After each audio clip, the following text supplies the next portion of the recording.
Good morning friends. मेघ जी academy में आपका हार्दिक स्वागत है। और आज हम करने वाले हैं नंबर सिस्टम का बेसिक। नंबर सिस्टम जो चैप्टर होता है वो एप्टीट्यूड का बैकबोन होता है।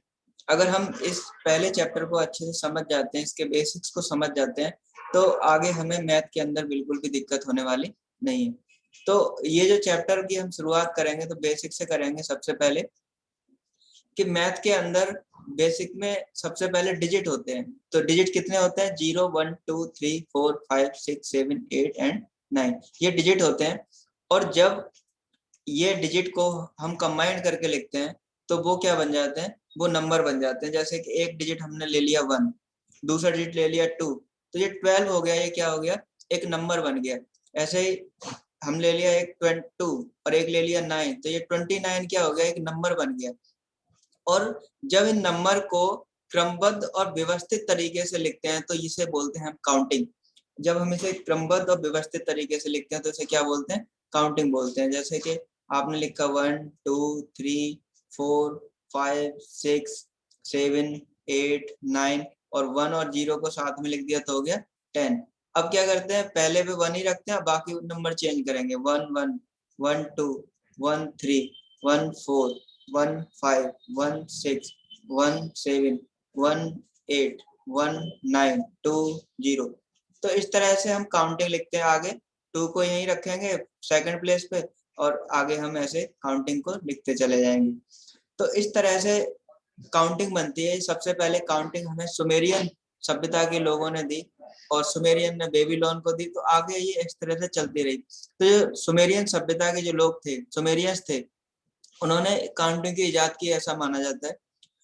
जो सारे का सारा मैथ है वो सब इसी काउंटिंग पे डिपेंड करता है।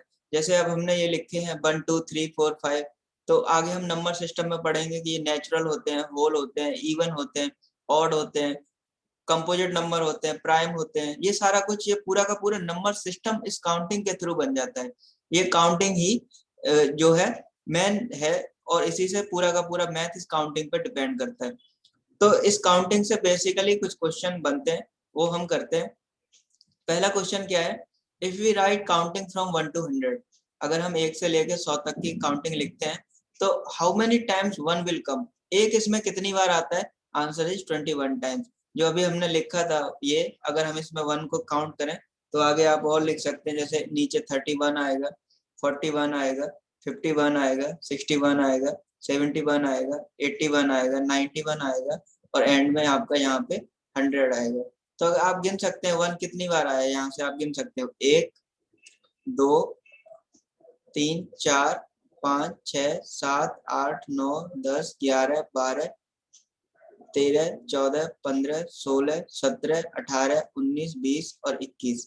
यहाँ पे जो 1 1 में 2 बार आया है ना 1, इसलिए ये 21 हो गया। तो 1 से लेके 100 तक की काउंटिंग में 1 जो है 21 बार आता है। एग्जाम में क्वेश्चन आता है तो फिर हम वहां पे काउंटिंग करने बैठ जाते हैं तो काफी टाइम लग जाता है। ऐसे ही सेकंड क्वेश्चन बनता है, how many times zero will come? Zero कितनी बार आता है? 11 टाइम्स आता है, 11 बार आता है। हाउ मेनी टाइम्स 2 3 4 5 6 7 8 9, ये कितनी बार आते हैं? ये 20 बार आते हैं। तो इस तरह से अगर आपको ये पहले से पता होगा तो आपका एग्जाम में टाइम बिल्कुल भी खराब नहीं होगा, और आप इसको आसानी से कर सकते हैं। 1 से लेके 100 तक की गिनती में 1 21 बार आता है, 0 0 11 बार आता है, और बाकी जितने भी डिजिट हैं वो 20 बार आते हैं। चलिए कुछ हम क्वेश्चन इसके ऊपर करते हैं जो एग्जाम में पहले भी आए हुए हैं। If we write counting from 1 to 20, then how many digit will be used in it? अगर हम 1 से लेके 20 तक की गिनती लिखते हैं तो उसमें कितने डिजिट यूज होते हैं? बेसिकली क्वेश्चन ये है। तो सबसे पहले हम क्या करते हैं? सिंगल डिजिट ले लेते हैं। हमारे पास जो सिंगल वाले डिजिट हैं वो कौन से हैं? सिंगल डिजिट हमारे पास है 1 से लेके 9 तक। तो ये आपके पास 9 सिंगल डिजिट हो गए। हमने सिंगल लिख लिए। आपके पास में डबल डिजिट वाले नंबर कौन से, जो जिसमें 2 डिजिट आते हैं? 10 है, और 10 से लेके 20 तक है, ये आपके डबल डिजिट हैं। इनमें 2 डिजिट आ रहे हैं, जैसे 1 0 2 हो गया, 2 0 2 डिजिट हो गए। 1 से लेके 9 तक एक एक डिजिट आता है। तो 10 से 20 तक 2 डिजिट आ रहे हैं। अब करना क्या? आपने 9 डिजिट तो ऊपर यूज कर लिए, अब ये 20 में से आप अपना 9 को माइनस कर लो, तो आपके पास में डबल डिजिट वाले नंबर कितने बचेंगे? 11 बचेंगे। इनमें दो दो डिजिट आ रहे हैं, तो टोटल नंबर कितने हो गए 22। तो अब आपके पास में टोटल डिजिट कितने हो गए 22, तो डबल वाले हो गए और 9 सिंगल वाले हो गए, और आप इसे ऐड कर दोगे तो आपके पास टोटल डिजिट कितने आ जाएंगे, टोटल डिजिट 31 आ जाएंगे। अगर आप 1 से लेकर 20 तक गिनती लिखते हैं तो आपके टोटल डिजिट 31 यूज होंगे। ये आपका आंसर हो गया। चलिए और क्वेश्चन करते हैं। अगर हम 1 से 50 तक की काउंटिंग लिखते हैं तो how many digit will B use, तो इसमें कितने डिजिट होंगे, तो सबसे पहले वही हम अपना सिस्टम यूज करेंगे। सबसे पहले सिंगल डिजिट लिखेंगे। सिंगल डिजिट आपके 1 से लेके 9 तक आ जाएंगे, तो आपके 9 डिजिट हो गए। अब अगर हम डबल डिजिट लिखेंगे तो डबल डिजिट आपको पता है कहाँ से आ रहे हैं, 10 से लेके 50 तक आ रहे हैं, ये डबल डिजिट हो गए। तो आपने 9 डिजिट तो यूज कर लिए हैं, टोटल आपके पास 50 बन रहा है, तो आप इसमें से 9 को सब्ट्रैक्ट कर दीजिए, तो आपके पास में नंबर कितने बचेंगे 41। तो 41 इंटू 2, क्योंकि ये डबल डिजिट है तो दो दो से मल्टीप्लाई कर दिया, तो टोटल आपके पास डिजिट हो गया 82। अब 82 में से आप ये सिंगल वाले डिजिट 9 ऐड कर दोगे तो आपका आंसर आ जाएगा 91। तो इस तरह से आपने ये क्वेश्चन किया। चलिए अगला क्वेश्चन करते हैं। क्वेश्चन को थोड़ा मॉडिफाई कर देते हैं। क्वेश्चन इस तरह से एग्जाम में आया है, if a book has 200 page, एक किताब है उसमें 200 पेज है, then how many digit will be used in it, तो 1 से लेकर 200 तक की पेज की किताब में कितने डिजिट यूज होंगे, तो वो भी क्वेश्चन भी हम इसको ऐसे ही करेंगे। सबसे पहले सिंगल डिजिट लिखेंगे। सिंगल डिजिट 1 से लेकर 9 तक होते हैं, तो ये आपकी 9 हो गई। डबल डिजिट लिखेंगे। डबल डिजिट आपके 10 से लेके 99 तक, ये आपके डबल डिजिट होते हैं। 9 आपने यूज कर रखे हैं पहले सिंगल डिजिट में, तो अब आपके पास में कितने बचे 90 डिजिट बचे, तो 90 को आप 2 से मल्टीप्लाई कर दोगे तो ये आपके 180 आ जाएंगे। उसके बाद में इसमें 3 डिजिट वाले नंबर भी हैं, तो आप 3 डिजिट वाले नंबर लिख लोगे।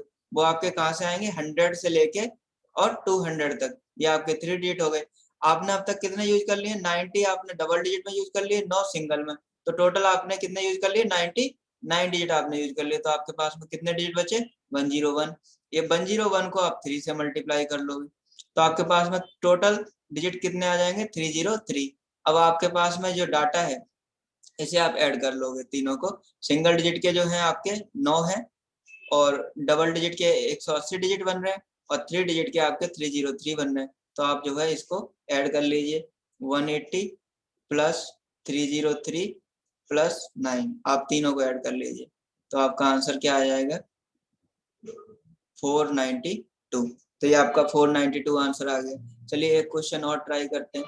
If we write counting from 1 to 1000, अगर हम 1 से लेकर 1000 तक की गिनती लिखते हैं तो कितने डिजिट यूज होंगे, ये करते हैं। क्वेश्चन का तरीका वही रहेगा करने का। 1 से लेके 9 तक के कितने डिजिट यूज हो रहे हैं भाई 9 यूज हो रहे हैं, और 10 से लेके 99 तक ये आपके डबल डिजिट हैं, तो इसमें आपके कितने डिजिट हो रहे हैं 90 इंटू 2, तो ये आपके 180 डिजिट ये बन रहे हैं। उसके बाद में 99 100 3 डिजिट वाले लेंगे, 100 से लेके और 999 तक, ये आपके बन रहे हैं 3 डिजिट वाले नंबर। तो आपने अब तक कितने यूज कर रखे हैं 99 आप इसमें से सब्ट्रैक्ट कर दोगे तो आपके पास में कितने नंबर बचेंगे 3 डिजिट वाले 900 नंबर बचेंगे। इसे आप 3 से मल्टीप्लाई कर दोगे तो आपके पास में ये 2700 डिजिट बन जाएंगे। अब एक नंबर बचा जो 1000 का है, वो उसमें 4 डिजिट है, तो 4 ये हो गए। अब सबको आप ऐड कर दोगे, ना सिंगल डिजिट 9 आ रहा है, डबल डिजिट 180 आ रहा है, ट्रिपल डिजिट 2700 आ रहा है और 4 ये आ रहा है, आप सबको ऐड कर दोगे तो आपका आंसर आ जाएगा 2893। आप इनको ऐड करोगे इस डिजिट को, 9 और 4 13, कैरी 1 हो जाएगा, उसके बाद 8, ये 8 और 1 9 हो जाएगा, 7 और 1 8 हो जाएगा, 2893 आ जाएगा। तो इस तरह से काउंटिंग से बेसिक क्वेश्चन बन जाते हैं। अब हम करते हैं place value and face value क्या होती है। जैसे हमने पढ़ा कि डिजिट होते हैं और डिजिट को जब हम एक साथ लिख देते हैं तो वो नंबर बन जाते हैं, और जब नंबर को क्रमबद्ध और व्यवस्थित तरीके से लिखते हैं तो उसे हम काउंटिंग कहते हैं। तो अभी हमने काउंटिंग के बारे में देखा था। चलिए वापस चलते हैं नंबर की तरफ। जब हमने एक डिजिट लिया 1, एक डिजिट लिया 3, एक 5 ले लिया, एक 4 ले लिया, तो ये नंबर बन गया। अब इस नंबर की अपनी एक प्लेस वैल्यू होती है, उसे हम राइट से देखते हैं, राइट से काउंट करते हैं। इसे बोलते हैं वंस, इसे बोलते हैं दूसरे नंबर को 10, 100, 1000, आगे ऐसे ही चलता जाता है, 10,000, लाख, 10 लाख, ऐसे चलता है, इकाई, दहाई, सैकड़ा, हजार, 10,000, लाख, 10 लाख, आगे ऐसे ही काउंटिंग होती रहती है। प्लेस वैल्यू क्या होती है, जैसे ये वंस प्लेस पे लिखा है तो 4 की प्लेस वैल्यू क्या हो जाएगी, 4 इंटू 1 4 हो जाएगी। 5 की प्लेस वैल्यू क्या हो जाएगी, 5 इंटू 10 50 हो जाएगी। 3 की प्लेस वैल्यू क्या हो जाएगी, 3 इंटू ये 100 प्लेस पे है तो इसकी प्लेस वैल्यू 300 हो जाएगी। 1 जो है आपका 4th प्लेस पे है तो इसकी वैल्यू 1000 हो जाएगी। ये इकाई, दहाई, सैकड़ा, हजार, हजार में प्लेस पे है तो हजार से इसको मल्टीप्लाई कर देंगे तो इसकी प्लेस वैल्यू 1000 हो जाएगी। तो इस तरह से प्लेस वैल्यू हम लिखते हैं। लेकिन फेस वैल्यू क्या होती है, फेस वैल्यू इटसेल्फ वही नंबर होती है। जैसे कि अगर आपसे पूछा जाए कि 4 की फेस वैल्यू क्या होगी तो 4 होगी, 5 की फेस वैल्यू क्या होगी 5 होगी, 3 की फेस वैल्यू क्या होगी 3 होगी। मतलब कि फेस वैल्यू इटसेल्फ वही नंबर होती है, लेकिन प्लेस वैल्यू जो है हम राइट से काउंट करते हैं, उसके बाद उतने ही जीरो के साथ में उसे मल्टीप्लाई कर देते हैं। चलिए इसके कुछ क्वेश्चन करते हैं जो एग्जाम में आए हुए हैं। पहला क्वेश्चन है, find the difference between the place value and face value of digit 6। आपके पास में ये नंबर दिया हुआ है 2960543 और आपको प्लेस वैल्यू और फेस वैल्यू में डिफरेंस बताना है। तो सबसे पहले हम इसकी प्लेस वैल्यू लिखते हैं 6 इंटू, और ये कितने प्लेस पे है, इकाई, दहाई, सैकड़ा, हजार, 10,000। तो आप क्या करोगे, इसको 10,000 से मल्टीप्लाई कर दोगे तो आपका आंसर आ जाएगा 60,000। मीन्स ये कौन से प्लेस पे है, 1, 10, 100, 1000, 10,000, 10,000 प्लेस पे है तो 6 को 10,000 से मल्टीप्लाई कर दिया, 60,000 हो गया। अब डिफरेंस पूछ रहा है, फेस वैल्यू तो 6 की 6 ही होगी तो आप इसमें से 6 माइनस कर दोगे, 10 से 6 माइनस करोगे यहाँ पे 4 बचेगा, या 9 बचेगा, या 9 बचेगा, या 9 बचेगा, या 5 बचेगा। तो आपका आंसर आ गया 599,59994। तो ये आपका आंसर आ गया। चलिए एक क्वेश्चन और करते हैं, find the product of the place value of 2 4s in the numeral. ये आपका एक नंबर लिखा हुआ है 30426451 और आपने इसके जो इसमें 2 4 लिखे हुए हैं उनकी प्लेस वैल्यू का प्रोडक्ट मतलब मल्टीप्लीकेशन बताना है। तो चलिए करते हैं इस क्वेश्चन को। अब आप जैसे सबसे पहले इस 4 को देखिए, इस 4 को, इकाई, दहाई, सैकड़ा, ये सैकड़ा प्लेस पर लिखा है मतलब इसको सैकड़ा मतलब 100 से मल्टीप्लाई कर देंगे तो ये आपका 400 हो जाएगा। 1 स्टैंड 100 100 प्लेस पे है। अब अगर इस 4 की प्लेस वैल्यू लिखी जाए तो इकाई, दहाई, सैकड़ा, हजार, 10,000, लाख, ये लाख की पोजीशन पे है, 1, 10, 100, 1000, 10,000, लाख। तो आप इसको 1 लाख से मल्टीप्लाई कर दोगे, ये आपका 1 लाख लिख गया। इकाई, दहाई, सैकड़ा, हजार, 10,000, लाख, और इसको आप लिखोगे तो ये आपके 5 जीरो इसके पीछे लग जाएंगे। तो ये आपकी इसकी प्लेस वैल्यू हो गई। अब अगर दोनों को मल्टीप्लाई करना है 400 इनको, तो आप मल्टीप्लाई कर लो। मल्टीप्लाई कैसे करते हैं, डिजिट को डिजिट से कर दो, 4 4 जा 16 और बाकी जीरो पीछे लिख दो, 2 इसके पास है और 5 इसके पास है। तो आपकी ये प्लेस वैल्यू हो गई दोनों नंबर की, जो एक 100 प्लेस पे लिखा है और एक लाखवीं पोजीशन पे लिखा है, और दोनों को लिख दिया।